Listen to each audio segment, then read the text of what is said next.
Oh, eto, isa pang balita mga ka-GPnatics. Eto daw si Piakin Cayetano ay posibleng madisbar. Ay, nako naman mga kababayan, paano na yan, Pia? Wala ka nang maibabrag niyan.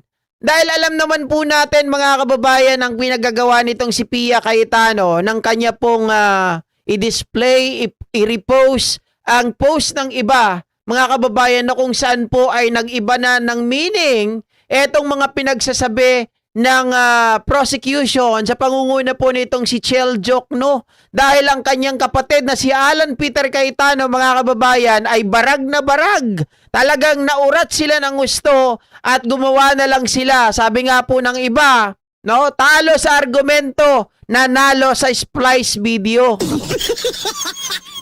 Oh. Ganyan na ba kahina ang pagmamalaki ng isang taga-Ateneo? Mga kababayan, paano po natin nasabi na posible daw po itong madisbar? Pero bago tayo pumasok sa usapin ng disbarment case, mga kababayan, kay Pia Cayetano, ay puntahan muna natin ang isang balita na kung saan po ay meron pong mga nag-file sa kanila ng ethics complaint, di ba?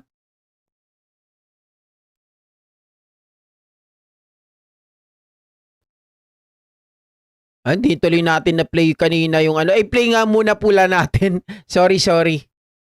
Ay. Ito. Hindi natin na play yung kay Terry Ridon tungkol kay Sara. Inireklamo ng isang women's rights group si Senador Pia Cayetano dahil sa kanya umanong post na nakasisiraan nila sa kumpiyansa ng publiko sa integridad at pagiging patas ng Senate Impeachment Court. Sa inihain na reklamo sa Senate Ethics Committee, sinabi nilang mapanlin lang ang pinalalabas sa post ni Cayetano na humihingi ang prosekusyon ng subpoena kahit wala umanong ebidensya. Nakatutok si Joseph Moro. Misleading. Ang controversial na post na ito na shinare ni Senator Judge Pia Cayetano binatikos sa pagiging misleading o mapanlin lang umano. Nagbabakasakali lang, baka may makuha tayo dito. So anong makukuha natin, figure out all the subpoenas you're requesting? The evidentiary facts, Your Honor, that we're not yet, hindi pa nakita ng House. So nagbabakasakali din. Ang puna sa video ng impeachment trial ni Vice President Sara Duterte, hindi buo at nakasplice daw o putol-putol, kaya nawala sa konteksto ang sinabi ni House Prosecutor Chel Jokno. Kanina isang reklamo ang inihain laban sa senadora sa Senate Ethics Committee ng grupong Every Woman, grupo ng mga women's rights advocates. Kasama sa grupo si dating Commission on Higher Education Chair Patricia Licuanan at University of the Philippines Professor Jean Franco. Sa sulat na ibinigay ng Every Woman kay Senator Tito Soto III, Chairperson ng Senate Committee on Ethics at Privileges, sinabi nila na sa pagtanggal ng eksplanasyon ni Jokno na may tiyak silang mga bank accounts sa gustong ipasapina, pinalabas daw ng senadora na humihingi ang prosekusyon ng record ng walang ebidensya. Naglagay pa raw ng text na nagbabakasakali lamang at wala mga ebidensya pero nag-aakusa na. Kung papanoorin ang diskusyon sa pagdinig noong July 20 sa pagitan ni Senador Alan Cayetano at Chel Jokno, pinapaliwanag ni Jokno na may tuturing lamang na fishing expedition ang ginagawa ng prosekusyon kung hindi nito alam kung ano ang hinahanap na ebidensya. And yung tinutukoy po ninyong fishing expedition, yun ay maaring sabihin natin nangyari kung only if the party requesting the evidence or documents ay nagbabakasakali lang. Baka may makuha tayo dito. In our case, I have to disagree that there was any sort of fishing expedition because based on what the Committee on Justice and later the plenary of the House found was sufficient, there was enough cause to proceed with the case. Sabi pa ng Every Woman, ang ginawang ito daw ni Cayetano paglabag sa tungkulin niya bilang abogado at senator judge na nagsasabi na hindi dapat gumagawa ng labag sa batas, dishonest o sinungaling, immoral at mapanlinlang o deceitful na gawain. At higit daw sa lahat nakasisira ito sa kumpiyansa ng publiko sa impeachment court bilang patas at may integridad. we encourage and we demand that there should be an investigation, and if needed, there should be a sanction towards her action. Hinihingan pa namin ng reaksyon tungkol dito si Senador Cayetano, pero bago ang paghahain ng complaint laban sa senadora, nagkaroon kami ng pagkakataong matanong siya tungkol sa issue. Would you like to comment sa issue niyo kay Jokno? Why? Ang walang comment sa Jokno, I mean, ma'am, sinasabi nila it's not being fair. Ayon na Wala na, iwas na si Cayetano, mga kababayan, no? Halatang-halata naman kasi, sa totoo lang, mga kababayan, may partiality dun sa kanilang ginagawa, no? Maliwanag na maliwanag dito, na kulang na lang ay sabihin po nila, sabi ko nga kanina, magtanggal na lang sila ng robe at sumanib na sila dun sa defense, mga kababayan. Kasi silang dalawa magkapatid. Nitong si Alan Peter Cayetano, ang talaga naman, halos ino-occupy na nila yung oras po ng impeachment trial, di ba? Para ipagtanggol lang itong si VP Sara Duterte. Mga kababayan, at ang ano dito, sabi kasi nila, ng mga DDS, hindi naman si Pia ang gumawa niyan. Di ba? Ni-repost lang naman niya. Wala naman caption. Mali yun, mga kababayan. Unang-una, kahit tayo po ay nagre-repost lang, walang caption, ibig sabihin nun, tayo po mga kababayan ay nag-a-agree tayo dun sa konteksto o nilalaman po ng nirepost natin. Kung ang title nun at may caption po na nagbabaka sakali lang kahit wala po ang ebidensya, mga kababayan, parang sinabi na natin that we are also agree doon sa konteksto na yon. At ang mahirap pa dito, maliwanag dito na splice video. Pero, mga kababayan, instead na ito ay itama mo, instead na ito po, mga kababayan, ay ikundina mo, ay kinampihan mo pa at inirepost para lumabas na ganito yung konteksto. At nagbabaka sakali lang at nagpi-fishing expedition lang ang prosecution team na alam naman natin tayo sila pala, hindi tayo. Okay? Kayo bilang senator judge ay bawal magkomento about sa merit ng mga nangyayari dyan sa loob ng impeachment court. Pero doon, mga kababayan, maliwanag na misleading. Di ba? Kaya ngayon, ang sabi po ng mga lawyer dito, sana po hindi matapos, mga kababayan, dito sa ethics complaint lamang ng every woman, dapat ito ay dalhin dito po sa IBP o kaya sa Supreme Court. At ang sabi nitong si Attorney Coyosa, mga kababayan, ay mabilis daw to, may expedite daw ito, mas madali daw po ang pagbibigay ng resolusyon ng Supreme Court kung ito po or ng IBP kung ito po ay ilalapit, mapapast track daw po ito. Ang disbarment ni Pia Cayetano ay mapapabilis, mga kababayan, dahil sabi nila, maling-mali ang ginawa na ito ni Pia. Sorry, hindi ko maipakita yung video. Pakinggan na lang natin. Attorney, kakambyo lang ako at baka ito na yung at least kulang na kasi tayo sa oras. Yung tungkol dito sa pagsampa naman ng impeachment, yung complaint, sa ethics complaint, yan sa ethics committee, di ba? Yung kay Senator Judge Pia Cayetano, allegedly, itong splice video na parang, di ba, iniba yung konteksto ng paglalahad ho ni Prosecutor Chel Jokno. Ito ho ba, is this something na medyo naalarma din kayo dahil parang ito ay nawawala yung issue ng neutrality on the part of a senator judge? Well, definitely. At kaya nga, saludo din tayo dun sa mga grupo o individual na nagsampa ng ethics complaint sa Senado para mapanagot o at least man lang matigil ito sapagkat dapat seryosohin naman ng mga senator judges ang trabaho nila. At seryosohin din nila yung ethics nila at rules nila. Yung sumumpa niya na maging impartial judges. Meron din sa rule nila, Section 18, na bawal yung magsalita sa merits of the case outside the impeachment court. Correct. Bina-violate nila, lalong-lalo na kung mag-i-splice ka ng video para palabasin na opposite yung sinasabi nung isang prosecution attorney, isang congressman.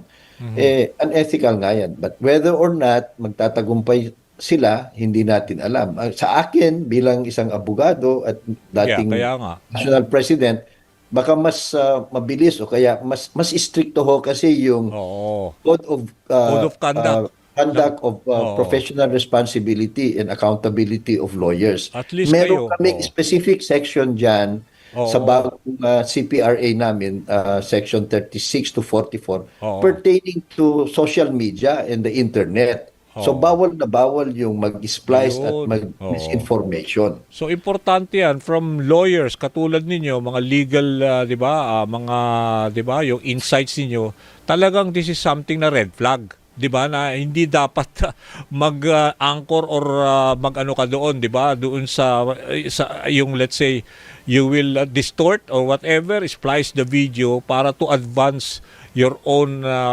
whatever political or personal interest, attorney. Well, tama ho yan. Of course, we leave it to the senators to decide kung will this be an actionable ethics case sa kanila. Pero sa ganang sa amin, sa mga abogado, malinaw ho yung bagong code of Conduct. professional responsibility, accountability, na a lawyer must act with honesty, observe honesty, and act with integrity in his personal and professional life. Oo. At malinaw yung responsibility of lawyers pagdating sa social media na yung bang we cannot post this or disseminate false statements or commit any act of disinformation. So kung nag-i-splice ka para palabasin yung parang opposite, disinformation na rin yun, di ba? Oo. Nag-anchor na rin on disinformation yun, di ba? so baka sakaling mas mabilis yung Supreme Court o IBP na action ito kasi siyempre okay. mas impartial kasi hindi naman nila kabaro, unlike the senators, maintindihan natin So- kasama nila yan. oo. Okay, so maganda yung tanong mga kababayan ni Ma'am Allen Arsenas. Sabi niya, nasa canon law ba nila yan, Sir Zorn, ang ginagawa ni Pia Iyakin? Yes, mga kababayan. Okay, kung maalala ko lang, merong mga, hindi ko matandaan kung sino-sino, yung mga abogado na disbar, mga kababayan, sa paglalabas ng maling impormasyon or disinformation. I believe si Toto Kausing is one of them. Okay? Si Toto Kausing kasi nag-post din ito sa social media, mga kababayan, ng mga maling impormasyon. Alam ko kasama yan. Kasama po yan doon sa mga naging dahilan ng kanyang disbarment. Lalong-lalo na ito, mga kababayan, si Pia Cayetano, bilang isang abogado, bawal silang maglabas ng mga, 'di ba? Ng salaysay po na may kinalaman sa disinformation. So itong splice video na to ay talagang maliwanag pa sa maliwanag sa nasikat ng araw. Mga kababayan, na ito ay misleading. Disinformation po itong kanyang isiniwalat. Alam naman natin na sila ay kilala na mga personalidad, abogado, at sila po ay mga senator judge. Merit na rin ang pinag-uusapan dito sa paglabas po ng kanilang mga tinatawag po natin, mga kababayan, na post na yan. Ng merit ng pinag-uusapan, ng disinformation na yan. Mga kababayan, it really can influence the minds of the Filipino people. Diba? Pwede nilang maiba Pwede po silang makapagdulot, mga kababayan, ay, ito palang ginagawa ng kampo ng prosecution. Wala naman pala talaga silang mga ebidensya laban kay BP Sara Duterte. Fishing expedition lang ang ginagawa nila. Biruin nyo. Nagbabaka sakali lang. 'Di ba? Si Attorney Larry Gadon, hindi po sa disinformation. Siya po ay na tawag dito na disbar dahil sa pagmumura. Si Topacio, wala pa naman lumalabas kay Ferdinand Topacio, no? Kay Toto Kausing. Ang alam ko si Toto Kausing, tapos mga kababayan, alam ko kay Trixie Angeles, tapos dun sa partner niya dati. Hindi ko lang matandaan kung ano yung specific na kung bakit sila noon na, kumbaga, na-suspend ng ilang beses. No, mga kababayan. Pero, hindi ko sinasali kasi hindi ako certain. No, pero kay Toto Kausing, merong disinformation. 'Di ba? So, nasa kanon ano nila 'yan, mga kababayan. Oh, kaya nga sabi dito ni Attorney Cayosa, wag lang sanang matapos sa ethics complaint. Kung dadalhin ito sa Supreme Court or IBP, mas mapapabilis nila ang desisyon. 'Di ba? Eh may pupuntahan po itong si Pia Cayetano, seryosohin lang ng every woman yung kanilang complaint, eh sigurado madidisbar itong si Pia Cayetano. May babalik pa ba ang license ni Gadon? Parang hindi na eh. Parang hindi na. Si Attorney Jess Palsis, ano ba yung naging kaso niya, mga kababayan? Nag-post din siya sa social media. 'Di ba? Hindi, may pagmumura. Pagmumura din yung kay Jesus Palsis. Oo.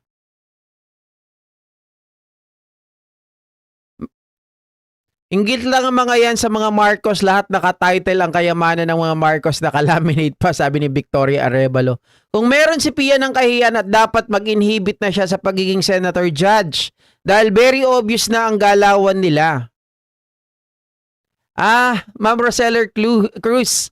Best friend mo si Toto Kausing? Actually, naging friend ko rin si Toto Kausing. Magkalaban kami dati, mga kababayan, kay, tawag dito, ako kasi kay Bantag.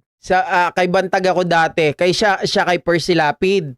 Mga kababayan. Kasi ako kasi dati naniniwala na hindi si Bantag, up until now, naniniwala ako na hindi si Bantag ang nagpapatay kay Percy.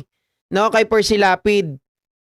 Kaya lang nagtatago eh. Ibig sabihin may tinatago. Kaya biglang nabago yung yung perception ko about kay Bantag.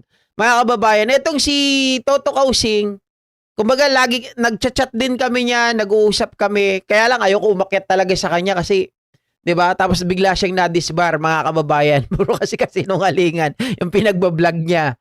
Oh. Tapos parang nawalan ako ng gana. Pero okay naman siyang kausap, kaya lang parang I found him parang may something. Hindi ko naman sinasabing mga ka-GPnatics. Kaya lang pag masyadong matalinong tao talaga, may makikita ka talagang kakaiba, 'di ba? Pero again, hindi ko po kinukot siya o pero yun nga, naging magkaibigan din naman kami, nag-uusap kami dati. Wala na atang gustong mag-abogado sa tatay niya. Si Bong Suntay nasa ethics complaint na sa Kongreso.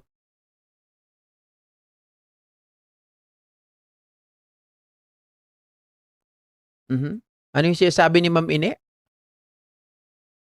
Third person kasi yung sinasabi ko, Ma'am Ine eh. Third person. Kumbaga, yung tungkol ba sa post ni Pia? Kaya ganun yung salita ko rito. Ano ba yung pagkakasabi ko? Sorry ha.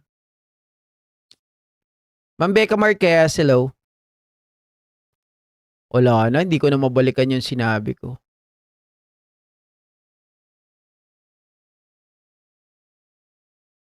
Sabi mo kasi, GP, we are also in agreement with my dear. Sabi mo, di ba? Ang sabi ko naman, sorry. Nasa na ba yung ko? Parang nawala. Ayun, sabi ko naman, it indicates that you are also agree with the context of the said post. 'Di ba? Kasi third person na 'yun mga kababayan eh. Kumbaga, inahalimbawa ko na lang, pinapaliwanag ko na kapag tayo nag-repost ng post ng iba, it indicates na tayo po ay nag-agree sa laman o konteksto ng post na yon, 'di ba? GP, bakit si Digong sige ng pagmumura? Iyon kasi mga kababayan, kay Digong, yung pagmumura niya ginawang parang tawa eh. Parang normal na lang yon. Actually, hindi naman sila, ang batas po natin, even kahit sa korte, ang pagmumura, laging sinasabi na maaring ito ay mannerism lang ng tao, na ito ay talagang nasa pagkatao niya na, Pero lang yung pagmumura na talaga may kinurse ka, na talagang mga kababayan like yung kay Larry Gadon, 'di ba?